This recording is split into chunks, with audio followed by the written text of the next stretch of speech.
Not about washing the dirt on your skin, but a certain purification on a deeper level happens. In line with your ears, here, at that point you put little cold water. Once your cellular structure is charged with energy, it will remain youthful for a very, very long time.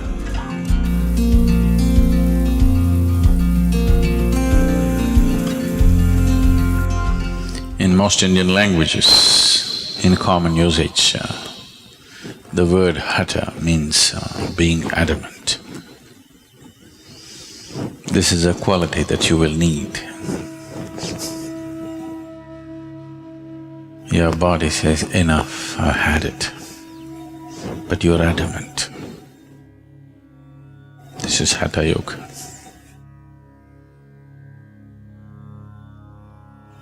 Your mind says, I give up, I can't do this anymore. But you are adamant, you simply do it. So Hatha Yoga is about creating a body which will not be a hurdle in one's life. It will become a stepping stone, but not a hurdle, not a roadblock in one's progress of blossoming into his ultimate possibility.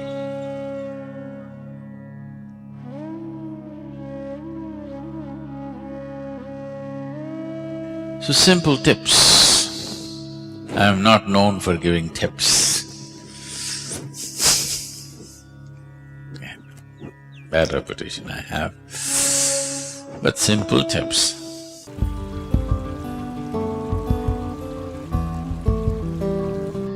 In the yogic culture, a shower, there was no shower. Bath always meant dip in the river. They always went to the river, dipped, come out and do it. If you do this, your muscles will be good. So, an alternate way of doing it is, usually in our homes, the pail that we use to pour water is this big. At least it has 4 liters of water. If you do this, the whole body, that's it, always… I'm not going to insist on this for the ladies, your hairstyles and everything, but always a bath means the first pail of water is on your head, always. Putting cold water on your body will shift the heat into your brain very rapidly, it should not happen. So this is why those who don't want to wet their hair, at least should take a little bit of cold water and put it… there's a point here, in line with your ears, here. At that point, you put little cold water, immediately you will see a certain cooling happens in the head region. After that, you can have bath with just the body. But otherwise, you always… the first pail of water is over your head, not on your body. So what you do is, you fill the bucket and that's the best way to do it in the morning. The body should be immersed in water, that you're trying to create a simulated dip in the river, okay? At the same time, the whole body should be… at least the skin should be covered in water at the same time, not like this, like this, If you pour water, the whole body… the body should think you're taking it for a dip. So, if you pour like this, there is a certain coolness in the system and muscles become very flexible. Shower can do it too, if the shower is forceful enough, or at least if the volume of water is good enough, shower can easily do that.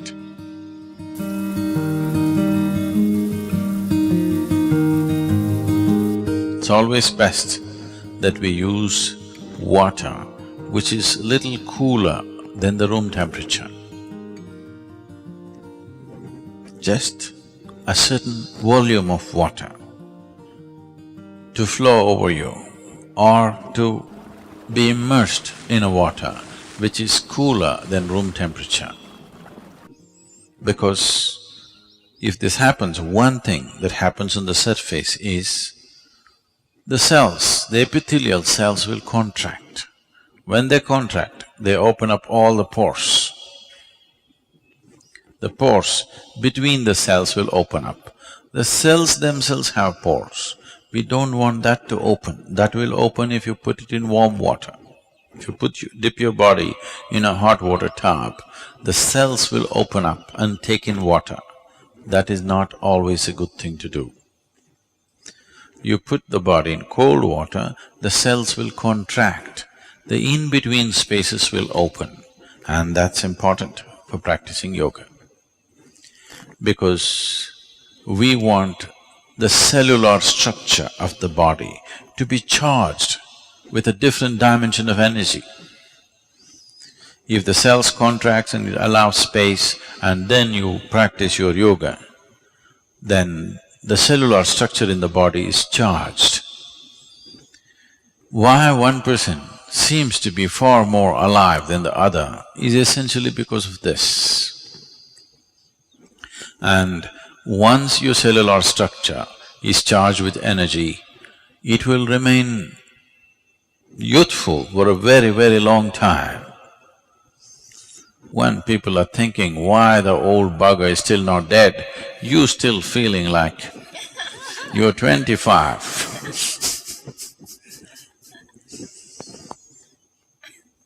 Hatha yoga is a way to frustrate the world also.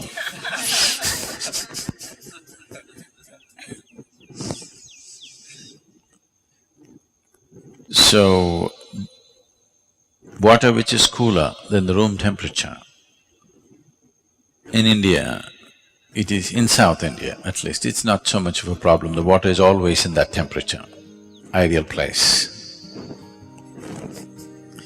But if you're in a colder country, if you're in a temperate climate, the water may be too cold. That is not good. The water must be, let's say, within 5 to 8 degrees centigrade lower than the room temperature, not more than that.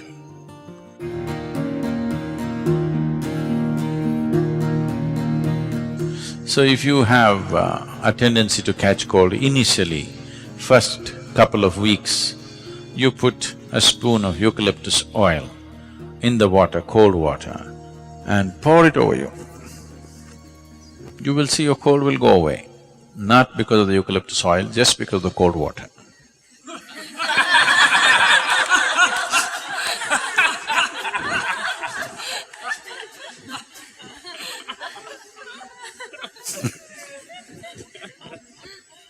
If you have an infection and something else where excess mucus is being generated, that needs to be treated differently. But as I said, the water should be just somewhere 5 to 8 degrees below room temperature, not an excessively cold water, no.